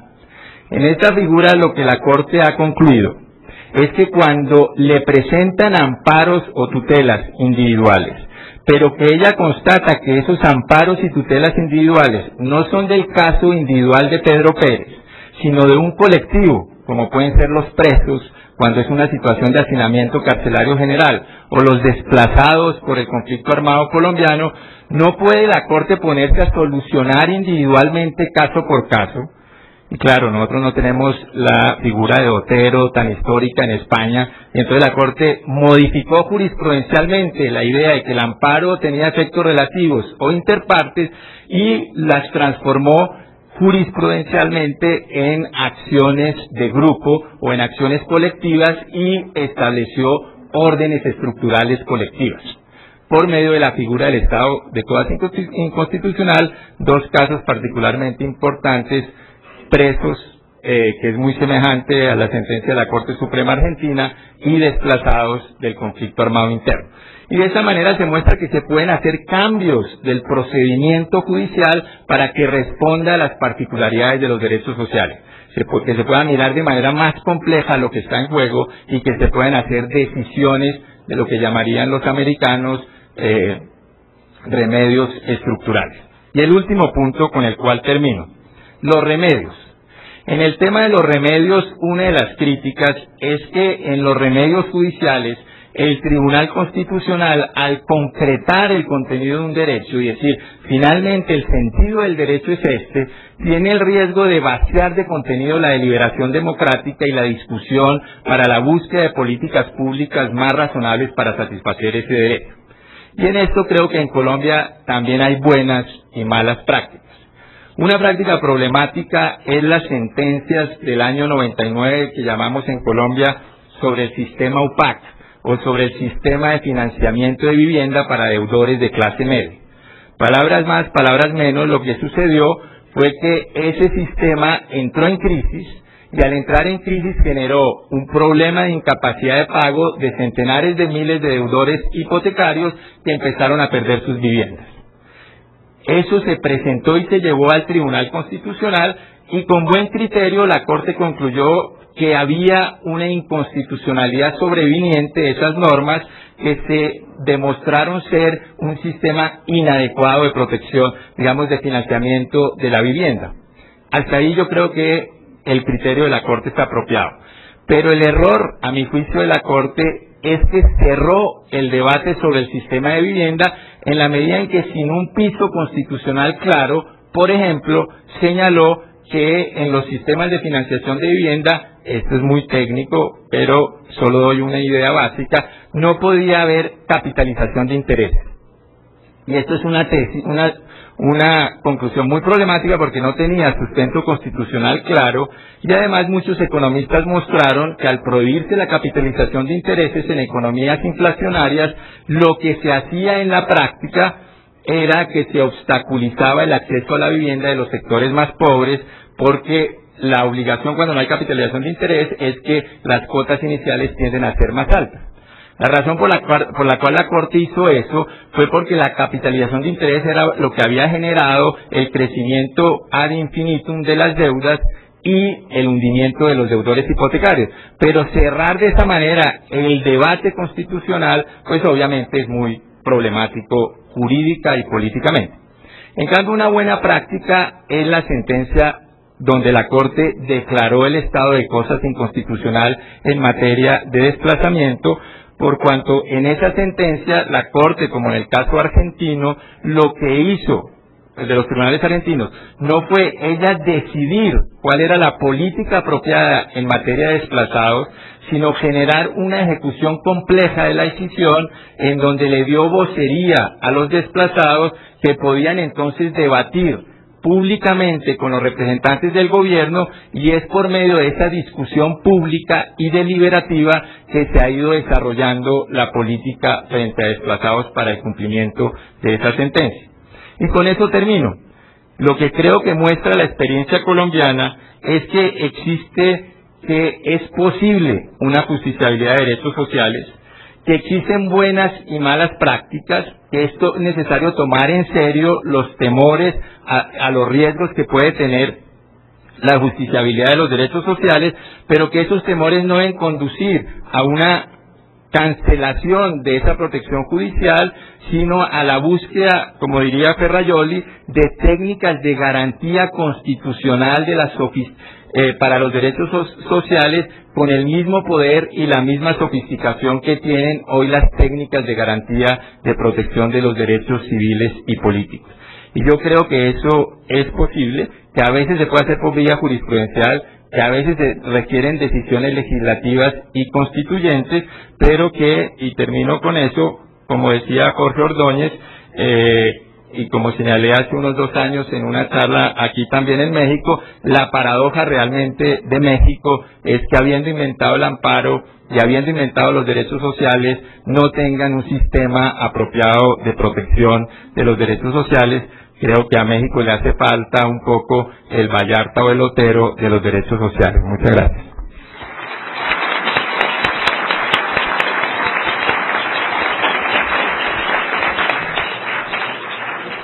Agradezco al doctor Upridny sus muy aleccionadoras palabras, particularmente por la valoración objetiva que realiza de la práctica jurisdiccional del Tribunal Constitucional colombiano. Sin mayor preámbulo, voy a tener el honor de presentar a la señora ministra Margarita Luna Ramos, que creo que para ninguno de nosotros requiere de mayor presentación que el escuchar. Señora ministra, por favor. Muchas gracias. También agradezco muchísimo a los organizadores de este congreso la invitación a participar en él, de manera muy especial al doctor Eduardo Ferrer Macrego, el amable conducto para haber sido invitada. Y desde luego me congratulo de estar en esta mesa con tan distinguidos juristas, pero sobre todo con mi queridísima maestra del doctorado, la doctora María del Pilar Hernández. El tema que nos corresponde desarrollar el día de hoy está relacionado, según vemos en la mesa, con la protección jurisdiccional de los derechos sociales. Sin embargo, yo quisiera empezar por definir el concepto de derecho social. Para nosotros poder determinar si esto es factible o no de judicialización y que pueda en un momento dado ser oponible ante los tribunales, primero debemos definir este concepto. El concepto de derecho social, como todos ustedes saben, es un concepto difícil, es un concepto equívoco, que no se encuentra plenamente definido en la teoría jurídica. Esto obedece a que quienes han escrito o han estudiado el tema son personas que tienen una formación tanto jurídica como ideológica totalmente distinta. Esto ha motivado que sus opiniones pues sean disímbolas y en ocasiones hasta contradictorias. Consciente de esta problemática, yo lo que quisiera es aportar algunas ideas para tratar de coadyuvar a encontrar una definición de no una definición, sino de acercarnos más a lo que es este concepto de derechos sociales. Sobre todo tomando en consideración que debo acercarme más que nada a la normativa mexicana, es decir, al derecho positivo mexicano y de manera muy especial a nuestra Constitución, para saber cuándo estamos en posibilidades de impugnación de este tipo de derechos.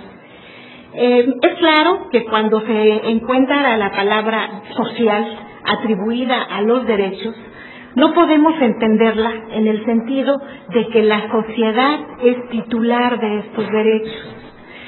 No podemos entenderla en el sentido de que es titular de derechos subjetivos que son oponibles al Estado, que son oponibles a través de un medio jurisdiccional, el que ustedes quieran, el que se pueda marcar en este sentido para poder hacerlos valer. Sobre todo, ¿por qué? Porque si nosotros tomamos en consideración que cuando estamos en presencia de una norma jurídica, esta tiene tres ámbitos de validez: el espacial, el temporal y el personal. No me voy a referir más que al personal porque es el único que, en mi opinión, es valedero para nuestra plática. ¿Por qué hablamos de un tema de validez personal de una norma jurídica? Porque sabemos que una norma jurídica está dirigida a personas físicas o morales. Y estas personas físicas o morales, por virtud de esa norma, tendrán ciertos derechos o ciertas obligaciones. Pero fundamentalmente son personas que tienen reconocida esa posibilidad ante la ley. La sociedad, como ente abstracto, no tiene ese reconocimiento. No tiene ese reconocimiento, al menos no en nuestro derecho positivo mexicano. No podemos pensar en que la sociedad como tal va a promover un juicio de amparo para impugnar el tener un ambiente adecuado. No tiene interés jurídico para hacerlo. Entonces, la palabra social no la podemos entender de esa manera referida a la sociedad. Sin embargo, podemos entender también que dirigida a la sociedad, pero sobre todo tomando en consideración la ubicación que determinadas personas físicas o morales tienen dentro de esa sociedad, sí podemos entender en ocasiones que algún sindicato pueda acudir a un juicio de amparo en defensa de los intereses de sus agremiados. Y está perfectamente reconocido su interés jurídico para realizar este tipo de promociones. Sin embargo, a la sociedad en abstracto no le tenemos dentro del derecho mexicano reconocido ese interés. Para poder acercarnos un poquito a este concepto de derechos sociales, creo que debemos distinguirlo de otras instituciones que están íntimamente relacionadas con los derechos sociales. Estas instituciones son sobre todo los derechos humanos, las garantías individuales, las normas programáticas, los intereses difusos, los derechos políticos y, por supuesto, las garantías sociales. Voy a tratar rápidamente de establecer un concepto a lo mejor muy esquemático de cada una de estas figuras para poder establecer su diferenciación y saber cuándo estamos en posibilidades de impugnación de alguno de estos derechos que estamos señalando. Si nos referimos nosotros a los derechos humanos, nosotros entendemos que existen, pues sobre todo, algunas posiciones doctrinarias en las que se les da el reconocimiento de que los derechos humanos son de carácter justnaturalista, es decir, que son derechos que existen incluso antes del derecho positivo y que existen por el simple hecho de ser humanos, de ser seres humanos, y que de alguna manera lo que establecen los derechos humanos es precisamente la supervivencia de la vida, la interrelación con nuestros compañeros, con la sociedad, pero sobre todo que son derechos que son preexistentes a un derecho positivo, simplemente por el hecho de haber nacido, por el hecho de ser seres humanos. Hay una concepción positivista que normalmente nos dice que no podemos entender a los derechos humanos concebidos con anterioridad a un derecho escrito, a un derecho positivo que nos da precisamente una organización jurídica del Estado, y que es esta, a través de los ordenamientos jurídicos específicos, la que nos otorga precisamente estos derechos humanos. Son dos posturas que se han manejado a lo largo de la historia de manera totalmente paralela, en algunos casos prevaleciendo una, en algunos casos prevaleciendo otra, sobre todo dependiendo de la formación de quien los esté estipulando. Entonces, lo importante para nosotros es determinar que el concepto de derechos humanos es en un momento dado algo que implica con mayor amplitud el derecho del ser humano simplemente por ser eso, una persona. Y me refiero fundamentalmente a derechos humanos relacionados con la vida, con la libertad, con la propiedad. Es decir, aquellos derechos inherentes a nuestra relación como seres humanos en una sociedad. Si nosotros pensamos en un derecho, en garantías individuales, pues quizás estamos más familiarizados con ellas. Las garantías individuales, para nadie escapa, que son derechos públicos subjetivos que puede una persona física o una persona moral hacer oponible al Estado, precisamente para lograr el resguardo de nuestras garantías individuales contenidas en la Constitución. Y evidentemente estamos muy familiarizados con ellos porque México, como bien lo han dicho mis antecesores, es precisamente el fundador del juicio de amparo y que se da precisamente como medio para tutelar estas garantías individuales. Entonces, aquí tenemos una concepción específica de garantías individuales, pero la pregunta es, ¿garantías individuales son diferentes a derechos humanos? ¿Son distintas a los derechos humanos? Habíamos mencionado el derecho a la vida, el derecho a la libertad, el derecho a la propiedad, el derecho a las posesiones. Estos son derechos humanos, pero también son garantías individuales. Por supuesto que sí. Son garantías individuales. ¿Por qué? Porque nuestro derecho positivo las consagra como tal y las establece dentro de los ordenamientos que se marcan en nuestra propia Constitución. Y al determinar que el juicio de amparo es precisamente el medio jurisdiccional para tutelarlas, por supuesto que son oponibles al Estado, en el que éste se convierte en el deudor y el particular en el acreedor de este tipo de garantías. Entonces aquí tenemos una posibilidad perfectamente determinada de judicialización de este tipo de derechos. También tenemos algo que algunos autores, no todos coinciden con esta denominación, pero algunos han llamado las famosas normas programáticas. Algunos autores dicen que estas no existen y que el término es determinantemente equívoco. Este es el caso, por ejemplo, del ministro Cosío, que en alguna ocasión incluso ha mencionado que él ha escrito libros para decir que no existen las normas programáticas. Sin embargo, hay otros autores que sí establecen esta posibilidad. Pero ¿qué podemos entender como una norma programática? Una norma programática es aquella que establece la posibilidad de llevar a cabo ciertas situaciones que en un momento dado son benéficas para la sociedad, pero que no siempre pueden lograrse. Son planes, son a veces buenas intenciones y deseos del gobierno que no llegan a cristalizarse por situaciones a veces económicas, normalmente son de este tipo, por situaciones materiales, por situaciones de infraestructura, y que esto no permite que estas normas puedan llegar a concretarse. Estas normas de carácter programático, evidentemente, en nuestra vida institucional encontramos muchísimas y están plasmadas dentro de nuestra Constitución, y no vayamos más lejos. El derecho a la salud, en muchas ocasiones, puede constituirse en una norma de esta característica. ¿Por qué puede constituirse el derecho a la salud en muchas ocasiones como una norma programática? Porque sería deseable que en nuestro país existiera en todos los rincones de él hospitales suficientes para poder brindar el acceso a la salud a todos los mexicanos. Sin embargo, sabemos que esto es una utopía. Sabemos perfectamente bien que existen muchísimos lugares de nuestro país que no cuentan con los servicios médicos necesarios, o a veces ni siquiera con los indispensables, que hay que recorrer muchos kilómetros para poder llegar a una clínica de las Coplamar, que son clínicas comunitarias muy pequeñas en las que tienen los servicios indispensables, no servicios de hospitalización que pudieran encontrarse quizás solamente en las ciudades más importantes de nuestro país. Entonces, el derecho a la salud, en mi opinión, todavía podría constituir una norma de esta naturaleza. Es oponible a través de un procedimiento jurisdiccional. Es difícil pensar que pueda estimarse como una norma oponible en un procedimiento jurisdiccional. Hay quienes han incluso ridiculizado la posibilidad de impugnación de este tipo de normas, porque hay quien dice, entonces debemos entender que un canceroso puede pedir amparo en el momento en que él considere que tiene derecho a la salud. No, yo creo que no podemos llevarlo a ese extremo. La idea fundamental de este tipo de normas es que, bueno, en la medida en que el Estado tiene las posibilidades económicas y de infraestructura para poder brindar este tipo de servicios, bueno, se van otorgando. Pero esto no permite que en un momento dado se pueda promover un juicio, por decir, de amparo, para decir, es que yo necesito que en la ranchería X del estado de Chiapas se instale una clínica de esta naturaleza porque nosotros tenemos derecho a la salud. Por supuesto que lo tienen y por supuesto que la Constitución consagra este derecho, pero física y materialmente esto es posible.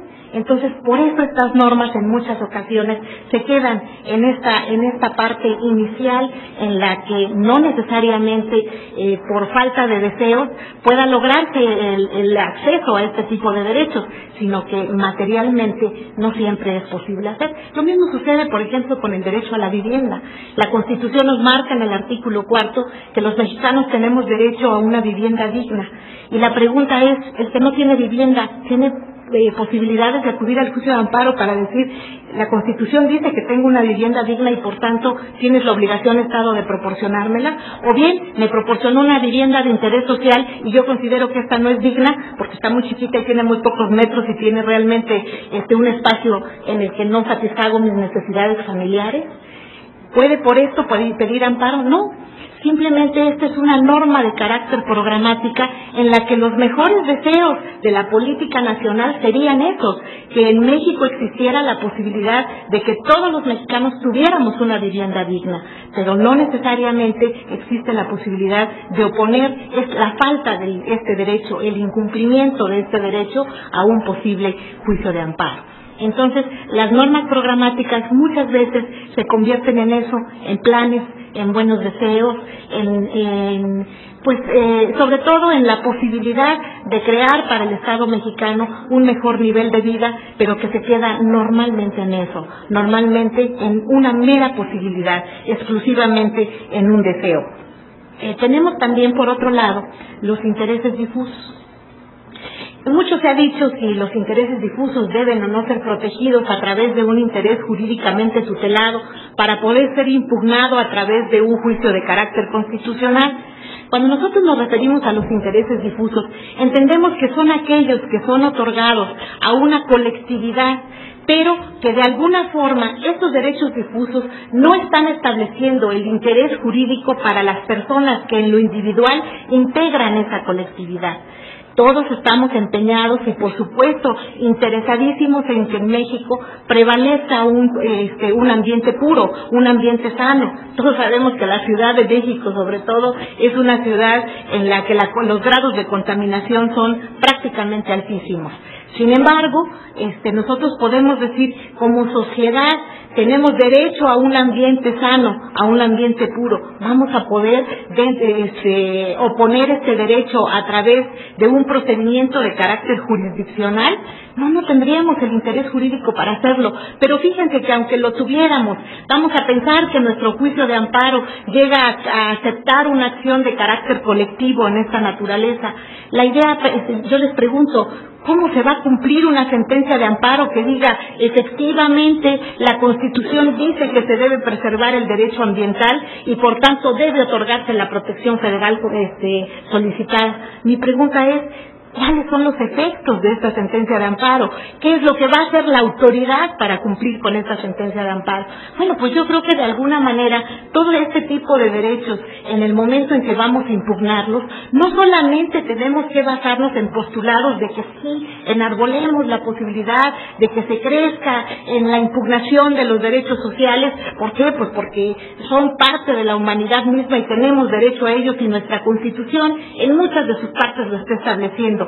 Desde luego, mi pregunta es, y para poder enfrentar esto a través de un procedimiento jurisdiccional que va a derivar a una sentencia en la que se diga si efectivamente se está violando tal o cual artículo constitucional, tal o cual postulado constitucional, la pregunta es, ¿cómo van a llevar a cabo los efectos del cumplimiento de esta sentencia? Primero que nada, ¿cuál va a ser el efecto de la sentencia? Y segundo, ¿cómo se va a cumplir esta sentencia? Entonces yo creo que mucho también de los postulados que se dan en este tipo de normas es pensar en que en la realidad, ubicarnos en nuestra realidad económica, política, social, pero sobre todo para determinar que materialmente la idea del juicio de amparo es que retrotraiga los efectos de la sentencia al estado que se encontraba antes de la violación que nosotros alegamos.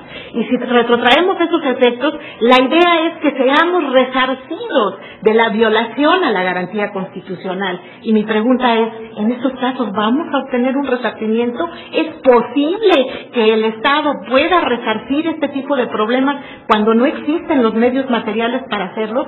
Yo creo que en eso hay que pensar, sobre todo cuando enarbolamos mucho esta defensa de los derechos, de los intereses difusos y de los derechos sociales. Otra situación importante es determinar los derechos políticos. También en ocasiones se llegan a confundir con los derechos sociales y dicen los derechos políticos también son derechos de la sociedad porque de alguna manera es la forma en que los ciudadanos tienen el derecho de participar en la renovación de los poderes fácticos, de los poderes públicos y sobre todo es la posibilidad que tienen de participar en la elección de sus autoridades.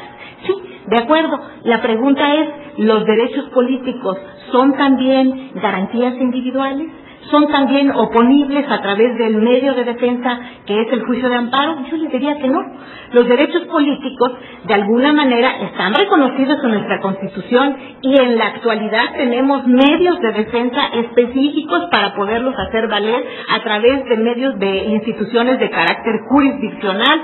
Afortunadamente, desde 1986, nuestra Constitución cambió y de alguna manera se establecieron ciertos mecanismos e instrumentos de carácter jurisdiccional con el entonces TRICOEL, después el Tribunal Federal Electoral y en la actualidad el Tribunal Electoral del Poder Judicial de la Federación y desde luego en las entidades federativas los tribunales electorales estatales.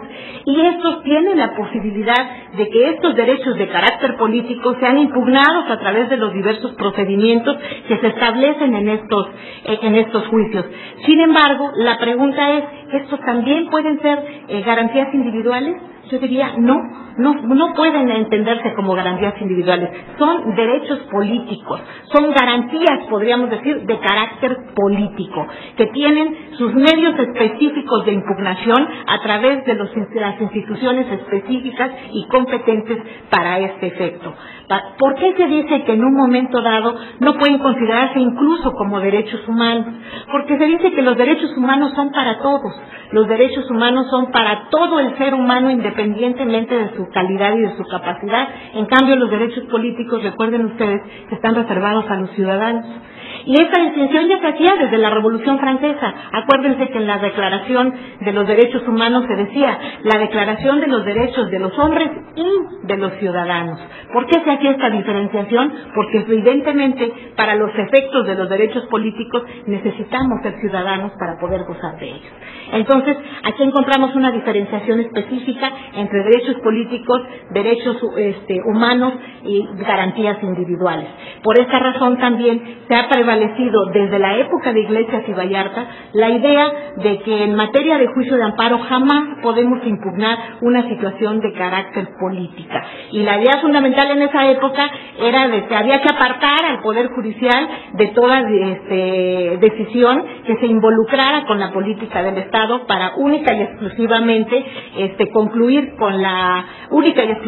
establecer que estos eran medios exclusivos para las garantías constitucionales. Por último, manifestaría las garantías sociales. ¿Qué son las garantías sociales? Las garantías sociales, yo lo que les diría, son una variante de las garantías individuales. No son más que eso. Son una variante de las garantías individuales y si no se entendieran así, jamás sería procedente un juicio de amparo respecto de ellos. ¿Por qué son una variante de las garantías individuales? Porque están consagradas en nuestra Constitución y por eso el medio de defensa que tutela estas garantías es perfectamente aplicable respecto de estos derechos. Ahora, ¿cuál es la diferencia entre una garantía individual y una garantía social? Yo ahí lo que diría, las garantías individuales están referidas a todos los mexicanos que evidentemente están consagradas estos derechos en la Constitución. Sin embargo, cuando nos referimos a las garantías sociales, la diferencia se les dan, además de ser seres humanos, precisamente porque ocupan determinado lugar en la sociedad. Y este determinado lugar en la sociedad se está ocupando, ¿por qué razón? Pues porque pertenecen a una clase social que se encuentra en desventaja de las otras. Por eso se ha pensado siempre en la defensa de los derechos de los trabajadores y se ha pensado en la defensa de los derechos de los campesinos, que siempre se han considerado como clases sociales que económicamente están en desventaja, por ejemplo, con la clase industrial o con los pequeños propietarios.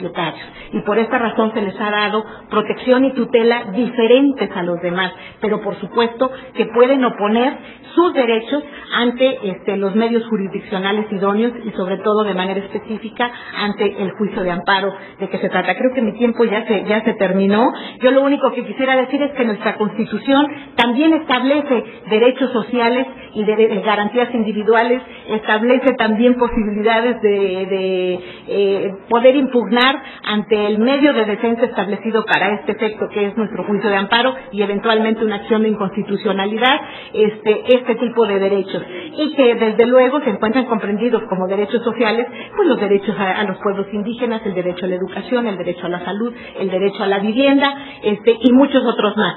Sin embargo, como el tiempo se ha terminado, lo único que les diría es que para efectos del sistema jurídico mexicano, la impugnación de llámese derechos sociales, llámese derechos humanos, llámese garantías individuales, lo que importa es que estén comprendidas dentro de nuestra Constitución y que al estar comprendidas dentro de nuestra Constitución existe el medio de tutela necesario para poderlas hacerla valer frente al Estado, que es precisamente el juicio de amparo, y siempre y cuando estos derechos sean posibles de ser resarcidos a quien solicite esta defensa, y desde luego que la sentencia tenga efectos prácticos, efectos que puedan lograr una adecuada impartición de justicia. Muchísimas gracias.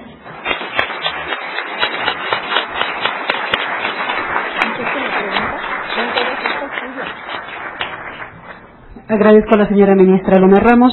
Solicitaría a la señora ministra como a los señores ponentes tomarse 3 minutos para responder de manera sintética los planteamientos que el auditorio les ha realizado. Iniciaríamos en su orden el señor doctor Juan Manuel Acuña, si es tan gentil. Bueno, una primera pregunta que no tiene que ver con la mesa del panel, que, interrogan acerca de la ley de obediencia debida y los cambios que han habido en Argentina. Esta la voy a descartar y en todo caso luego la persona que la hizo, pues podemos platicar afuera, pero por respeto al tema del panel no es posible contestarla. Luego, preguntan cómo se define la legitimación para accionar o impugnar la protección jurisdiccional de los derechos sociales. Es decir, se requiere o faculta solo a los representantes formales o se entiende a todos los individuos del grupo social. Bueno, imagino que esta pregunta tiene que ver con alguna inquietud que surgiera cuando comenté el caso Viceconte.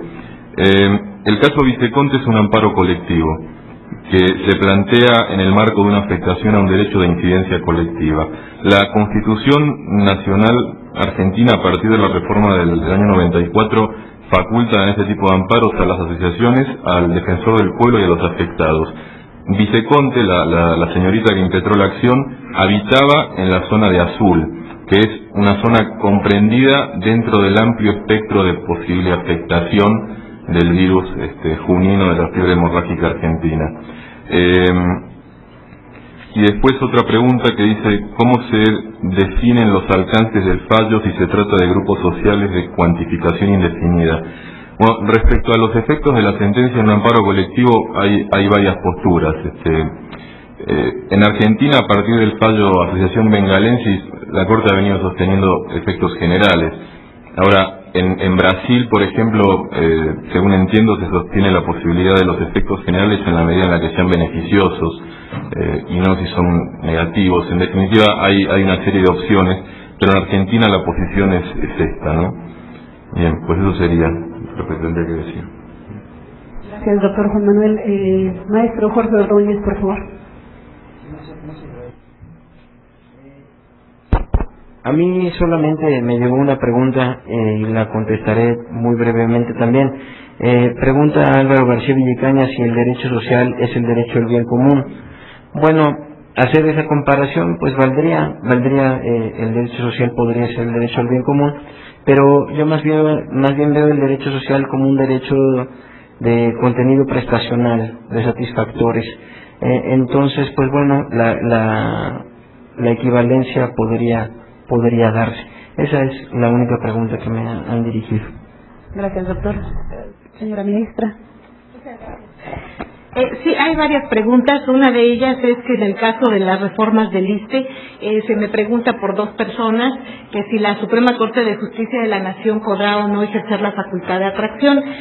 Bueno, debo mencionarles que este es un juicio de amparo indirecto que está promovido en primera instancia apenas en sus inicios. Se acaba de vencer incluso el plazo porque es una ley que se está impugnando en estos momentos como autoaplicativa. Debo de decirles que se estableció un juzgado en el que se especializó en materia precisamente de prestaciones a las que se refiere la reforma, no exclusivamente a la reforma, sino en general a todo este tipo de prestaciones, porque no sería un tribunal especial, pero se estableció un juzgado especializado precisamente para resolver estos juicios, que debo de decirles que en este momento van en el orden de los 170,000, entonces sí son muchísimos. Está en primera instancia. Nos dicen que si podemos ejercer la facultad de atracción. Yo creo que no hay necesidad de ejercer la facultad de atracción. Una vez que el juez de distrito llegue a emitir la sentencia correspondiente, como el amparo está formulado precisamente contra una reforma legal,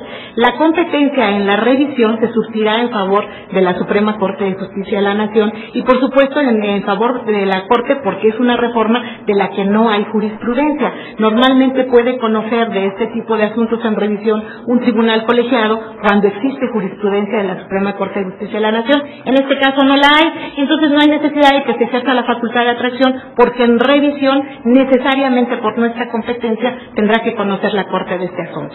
Esto por las dos primeras preguntas. Luego me dice, si los derechos políticos electorales no son garantías individuales, ¿por qué la Corte se pronuncia respecto que tenía que conocer de constitucionalidad en materia electoral? Bueno, la Corte sí se pronuncia en cuestiones de carácter electoral, pero en acción de inconstitucionalidad. En acción de inconstitucionalidad porque el artículo 105 de la Constitución, reformado en 1996, aceptó la posibilidad de que se pudiera establecer la acción de inconstitucionalidad respecto de reformas electorales en las que evidentemente es competencia exclusiva de la Suprema Corte de Justicia de la Nación. Sin embargo, no siendo una acción de inconstitucionalidad, todos aquellos actos que derivan de la aplicación de los derechos políticos evidentemente son competencia de los tribunales electorales a los que ya nos nos habíamos referido. Tenemos un caso relativamente reciente que fue muy publicitado y que ustedes todavía tendrán noticia de él, el del señor Jorge Castañeda, cuando estaba impugnando precisamente la inconstitucionalidad de algunos artículos del COFITE y su no inscripción como candidato independiente. Esto llegó a un juzgado de distrito precisamente impugnado como garantía individual. El juzgado sobreseyó en el juicio. Esto fue a la Suprema Corte de Justicia de la Nación en un recurso de revisión y la Corte confirmó la sentencia de la juez. Aquí hay una situación muy especial en la que, bueno, no voy a entrar en detalles porque el tiempo no nos lo permite y porque además no es el tema de la mesa, pero al final de cuentas les quiero decir, en este juicio, pues evidentemente lo que se dijo es que la Corte no era competente para conocer de este tipo de derechos. ¿Por qué? Porque para esto está el Tribunal Electoral del Poder Judicial de la Federación. Me preguntan también que si los derechos difusos son meras aspiraciones, no deberían ser excluidos de la Constitución porque no puede el Estado proveerlos. No, yo creo que no. Yo creo que son derechos a los que realmente se aspiran, a los que de alguna manera continuamente se está trabajando para llegar a obtenerlos. Quizás no en un plazo perentorio ni mucho menos, pero la idea es que sí se cumplan. Tan es así que se dictan ciertas medidas, por ejemplo, como en el caso de vivienda, pues estableciendo instituciones como Infonavit, como dando la intervención a los patrones para que coadyuven con sus trabajadores a que obtengan una mejor vivienda, o en el caso de la salud, precisamente en la ampliación cada vez más pues de hospitales, de clínicas, y de dotarlas pues de mejor equipamiento para que el pueblo de México pues vaya teniendo poco a poco mayor acceso a él. Me dicen, el fin del derecho es la consecución del bien común. Eso ya lo contestó el maestro Ordóñez, no me meto. Y bueno, creo que hubo otra, pero no la entendí. Dice que si los derechos difusos son meras, no, había otra, ¿verdad? Esta. Me dicen que ¿usted cree que solo puede pedir protección judicial quien es afectado en forma directa y personal? No lo creo yo, lo dice la ley de amparo muy claramente, que no tenga una afectación personal y directa carece de interés jurídico para acudir al juicio de amparo. En su caso, ¿usted no le da importancia a los defectos? No, por supuesto que les doy mucha importancia, pero para efectos de impugnación a través del juicio constitucional sí necesitamos contar con un interés jurídico. Sin embargo, debo decirles que hay algunas legislaciones, por ejemplo, como la del contencioso administrativo, en la que sí ya hay algún reconocimiento al interés legítimo, por ejemplo, de los vecinos de un lugar en el que se está abriendo algún establecimiento mercantil que pudiera resultar que afecta los derechos de los vecinos. Bueno, ya la ley le está reconociendo interés legítimo a este tipo de personas para oponerse a una situación de esta naturaleza. Entonces, bueno, pues nuestras leyes tienen que irse modificando, tienen que irse adaptando a las circunstancias actuales y sobre todo ir evolucionando en materia de derechos sociales y en todos los derechos, pero al final de cuentas, para efectos de poder admitir una demanda de esa naturaleza, sí tenemos que ceñirnos a el tipo de interés que la ley que la rige nos esté marcando. Muchas gracias. Gracias, señora ministra. Doctor Rodrigo Prudni. Bueno, yo tengo una objeción, una pregunta y quisiera hacer un muy breve comentario a la ponencia de la ministra Luna Rama. La objeción es del señor López, que considera que yo no entendí bien la provisión de retroceso en materia de pensiones, porque es un asunto de derecho administrativo y regulación estatutaria. Digamos, es un debate que podemos hacer en el tinto, pero yo creo, en el café, como dicen acá, pero yo creo que, claro que es un asunto de provisión de retroceso, porque la ley de pensiones en Colombia es una ley general que abarca todo tipo de trabajadores, que tenía unas determinadas prestaciones y que se reducen esas prestaciones y se aumentan los requisitos para acceder a las pensiones, y por consiguiente hay el debate de si hay un retroceso justificado o no.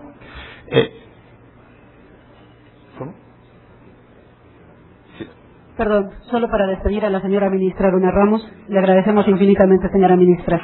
Claro.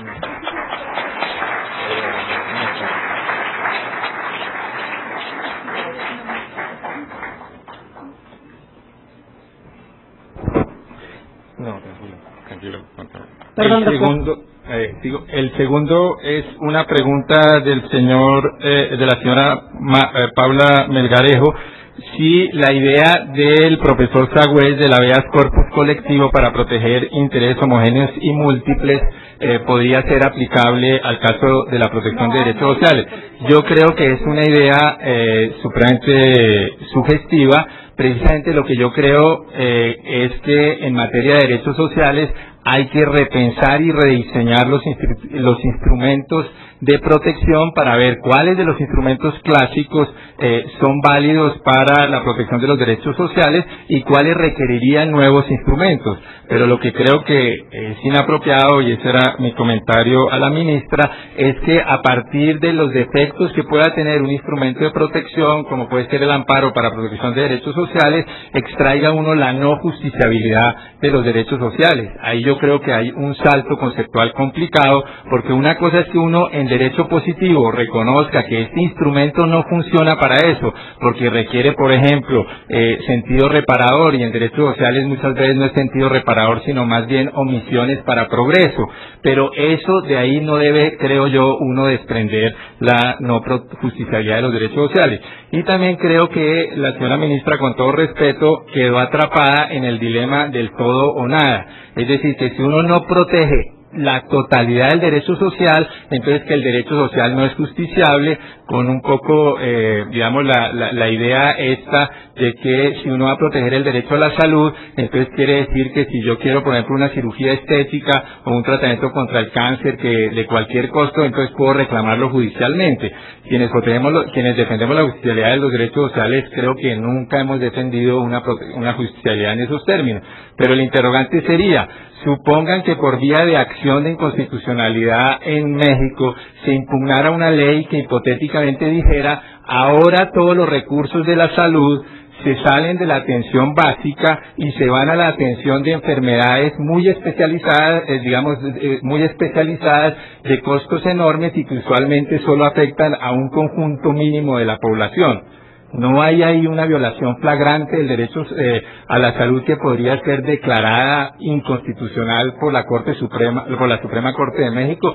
Yo creo que sí, porque lo primero que dicen los tratados de derecho en materia de derecho a la salud es: atienda primero la atención básica, una vez supere la atención básica, entre a atender la protección más sofisticada, y ahí puede uno desarrollar estándares de justiciabilidad y tratar de no quedar uno atrapado en el dilema o protección total del derecho, de los derechos sociales, que yo puedo exigir por vía de acción judicial un doctorado en Harvard, o no hay protección de derechos sociales. Lo que se demuestra es que uno puede lograr protecciones diferenciadas y que la reflexión debe ser cuáles son los instrumentos jurídicos que debemos inventarnos por vía jurisprudencial, por vía legislativa o por vía constituyente para lograr una protección razonable pero efectiva de estos derechos. Muchas gracias.